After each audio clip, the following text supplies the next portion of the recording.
کسی سمجھدار آدمی کا قول ہے آدمی اس دنیا پر کیسے خوش ہو سکتا ہے جبکہ یہاں دن مہینوں کو، مہینے سالوں کو، اور سال زندگی کو کم کرتے چلے آ رہے ہیں۔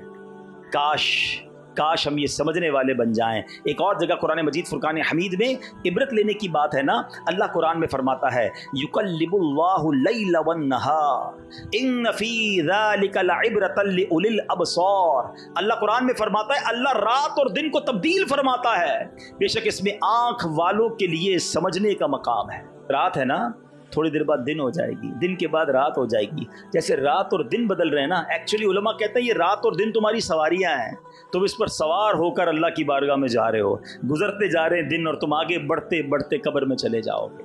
کاش یہ دن اور رات بدلتے رہیں اور ہم سوچتے رہیں کہ زندگی کی ایک اور رات چلی گئی، زندگی کا ایک اور دن چلا گیا، میں قبر کے اور قریب ہو گیا۔ ایک اور جگہ سورہ نازعات میں فرعون اور اس کے لشکر کے غرق ہونے کا واقعہ ذکر کرنے کے بعد رب نے کیا فرمایا؟ ان فی ذلک لعبرۃ لمن یخشی، بے شک اس میں ڈرنے والوں کے لیے ضرور عبرت ہے۔ اولی الابصار، غور و فکر کرنے والے، نگاہ عبرت رکھنے والے، جگہ جگہ قرآن میں اللہ نے فرمایا کہ عبرت رکھنے والوں کے لیے اس میں عبرت ہے، اس میں پیغام ہے، اس میں میسج ہے۔ ایک تو قرآن پڑھتے نہیں اور پڑھتے ہیں تو سمجھتے نہیں، ہمیں تو دوستوں میں گپ شپ سے فکر نہیں۔ اچھا اطلاع بھی ملتی ہے، پتہ چلا آج اس کا انتقال ہو گیا، ہاں وہ آج دوپہر کو بھی ہمارے ساتھ تھا، کوئی احساس نہیں کہ یار اس طرح چلا گیا، میں بھی جاؤں گا، فلاں نوجوان کا ایکسیڈنٹ ہو گیا، فلاں 20 سال کا نوجوان دنیا سے چلا گیا، خیال بھی نہیں آتا کہ یار میں تو 30 سال کا ہوں، میں تو 10 سال زیادہ اس سے جی گیا، میری بھی خبر آئے گی۔ کبھی مسجد کے مائک سے اعلان ہوتا ہے کہ فلاں بھائی کا رضا الہی سے انتقال ہو گیا، کبھی دل میں خیال آیا کہ یار اپنے ہی نام اپنے آپ سے پوچھے بندہ کہ یار کبھی یہ بھی اعلان ہوگا کہ عبد الحبیب کا رضا الہی سے انتقال ہو گیا؟ اپنے آپ کو عبرت تو دلاؤ یار کہ یہ اعلان بھی ہونے والا ہے، یہ میسج بھی چلنے والا ہے، ایصال ثواب کر دیں فلاں کا انتقال ہو گیا، 1-2 دن بات ہوگی، اس کے بعد میں اکیلا قبر میں ہوں گا اور میرے اعمال میرے ساتھ ہوں گے۔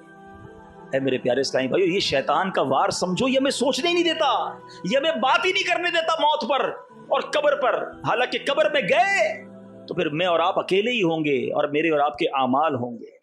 ہم کیوں تیاری نہیں کر رہے؟ شیطان ہمیں نہیں کرنے دے رہا مرنے کی تیاری۔ آپ کو پتہ ہے جب کسی کا انتقال ہوتا ہے نا تو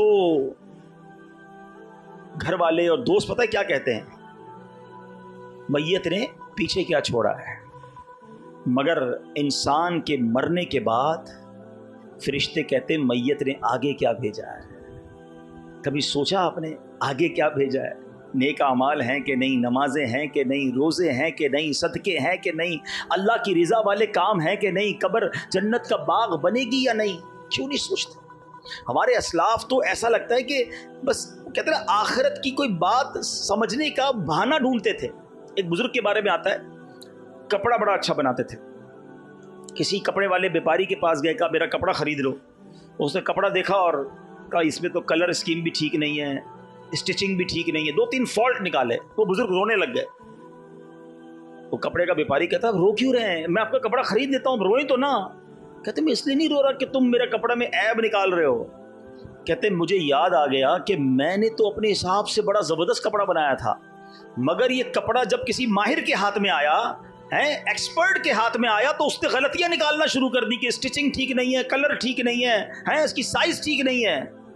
میں نے تو ساری زندگی اپنے حساب سے نمازیں پڑھی ہیں، صحیح پڑھی ہیں، اپنے حساب سے روزے رکھے ہیں، صدقے کیے ہیں، مگر جب یہ میری نیکیاں اللہ کی بارگاہ میں جائیں گی اور قیامت کے دن کہہ دیا گیا کہ تیرے سجدے قبول نہیں، اس میں اخلاص نہیں ہے، تیرا صدقہ قبول نہیں، اس میں اللہ کی رضا نہیں ہے، تو نے جناب جو روزے رکھے وہ ٹھیک نہیں ہے، تو میں کدھر جاؤں گا؟ اب بتاؤ کدھر کپڑے کی ڈیل، کدھر آخرت کی یاد؟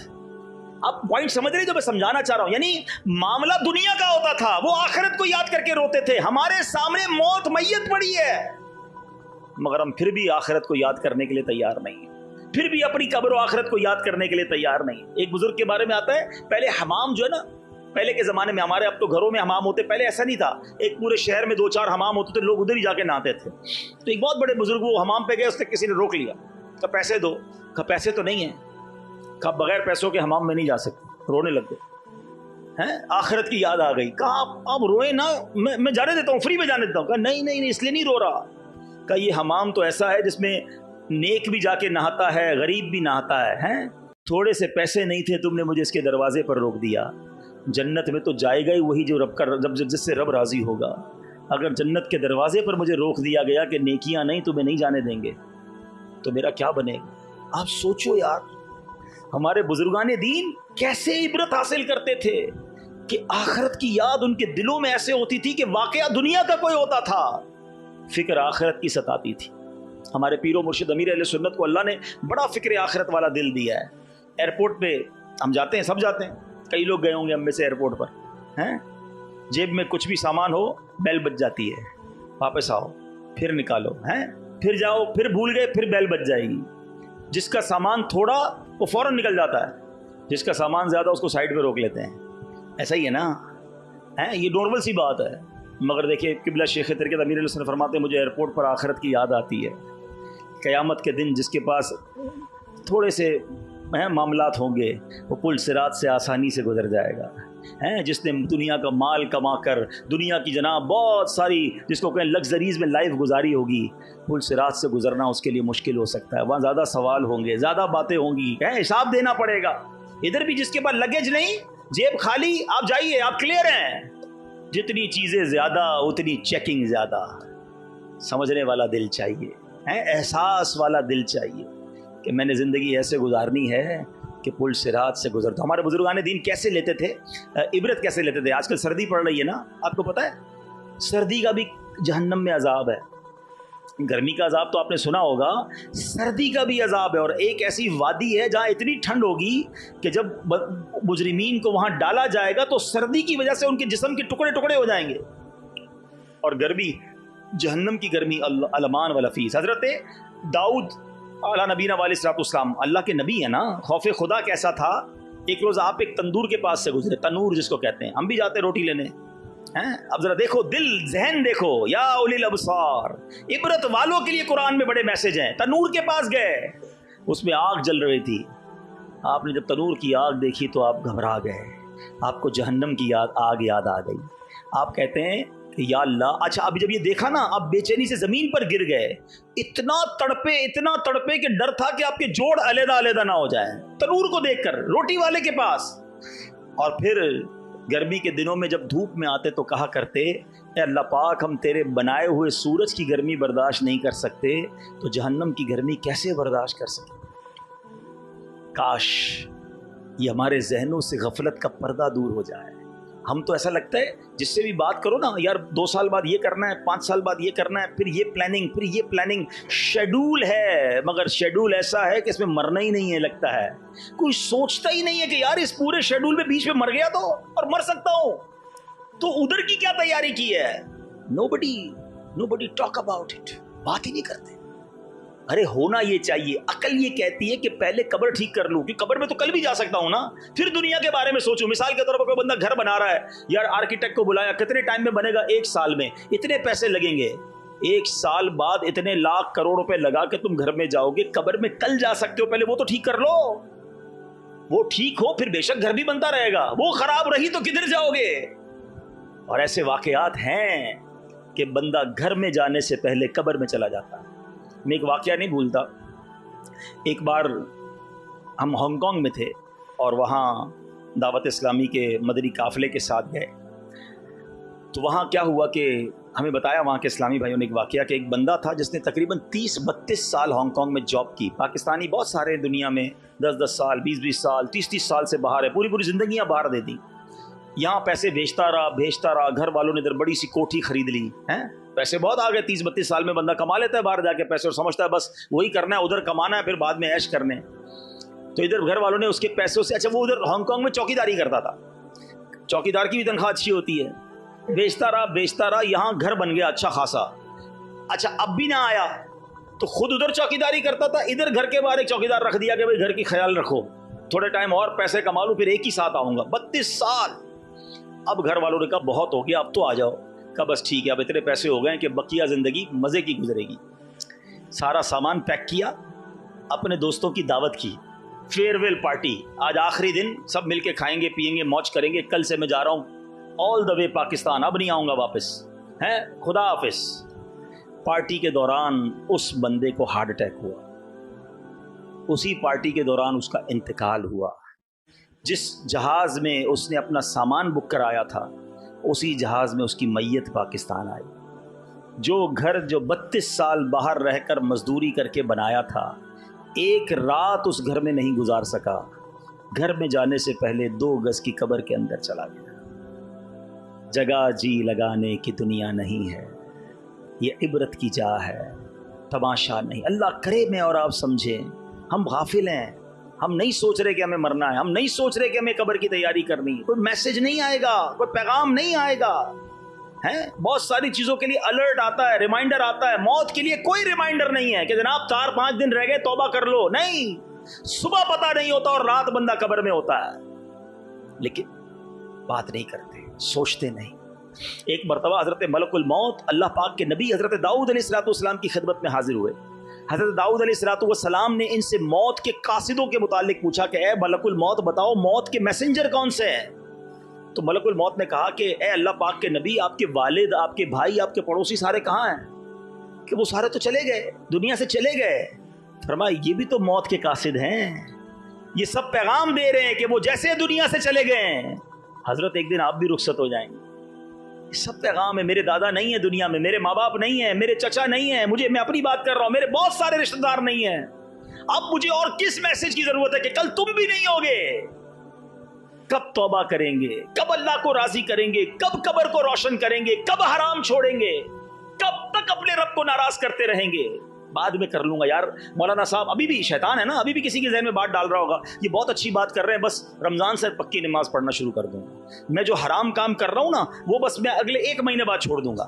یہ بالکل ٹھیک کہہ رہے ہیں، بس میں جو حرام دیکھنے کی یا معاذ اللہ کو شراب پینے کا اگر عادی مجھے سن رہا ہے، کوئی میری بہن سن رہی ہو، یار یہ جو میں حرام کام، یہ میں حرام کمائی جو کر رہا ہوں، سود کما رہا ہوں یا رشوت کا کام کر رہا ہوں یا ظلم کر رہا ہوں یا بلیک میلنگ کر رہا ہوں یا جناب سوشل میڈیا کے ذریعے حرام ارننگ کر رہا ہوں، تھوڑے دنوں بعد چھوڑ دوں گا۔ بس تمہارے پاس گارنٹی ہے کہ تم زندہ رہو گے توبہ کرنے تک؟ شیطان کرتا ہی یہ ڈیلے کرواتا ہے، توبہ میں ڈیلے کرواتا ہے، تھوڑے دنوں بعد، اور بندہ ڈیلے کرتے کرتے کرتے موت کے گھاٹ اتر جاتا ہے۔ توبہ میں دیر نہیں ہوتی، ابھی کرنی ہے، آج کرنی ہے۔ ڈیلے کرنا یہی تو شیطان چاہتا ہے کہ ہم توبہ میں دیر کریں، آج ابھی۔ اور میرا کریم مولا ایسا کریم ہے کہ بندہ ایک بار سچی توبہ کر لے وہ پچھلے سارے گناہ معاف کر دیتا ہے۔ یہ فارمولا جو ہے نا اللہ کی رحمت کا، یہ نرالا فارمولا ہے، دنیا کی کسی عدالت میں ایسا فارمولا نہیں ہے۔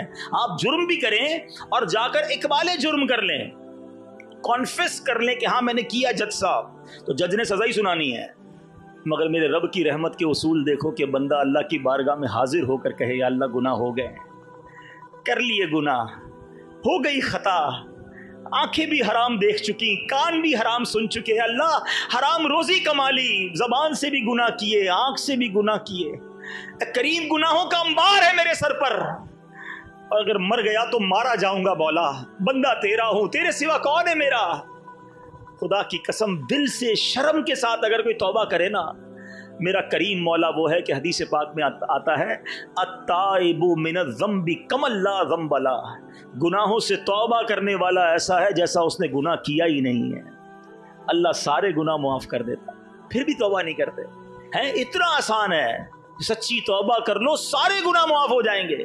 آج اللہ کی بارگاہ میں سچے دل سے توبہ کرنے کے لیے کوئی اجتماع کرنا ضروری نہیں ہے، ہاں میں جانوں میرا رب جانے، دل سے سچی کنیکٹیوٹی ہو جائے نا، اور بس بندہ شرمندہ ہو جائے اور اللہ سے عرض کرے کہ مولا معاف کر دے۔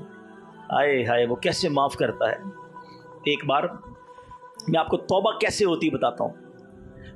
ایک بار حضرت عمر فاروق رضی اللہ عنہ کا دور ہے اور ایک شخص آپ کے سامنے آیا، ہاتھ میں شراب کی بوتل تھی۔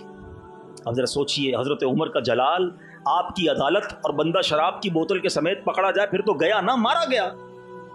آپ نے کہا کیا ہے تمہارے ہاتھ میں؟ ڈر گیا، کہتا حضرت وہ سرکہ ہے، بوتل شراب کی ہے اور کہتا کیا ہے؟ سرکہ ہے۔ حضرت عمر نے کہا دکھاؤ۔ اچھا اب ذرا تھوڑا سا سینیریو سمجھیے گا، حضرت عمر یہ کھڑے، یہ بندہ یہ کھڑا ہے، آمنے سامنے بندہ کھڑا ہو، کتنی دیر کا وقفہ ہوگا بات چیت میں؟ سیکنڈز۔ وہ بندہ کہتا ہے اب اگر حضرت عمر کو میں نے بوتل دکھائی اور یہ شراب کی ہوئی تو میں گیا، مارا گیا۔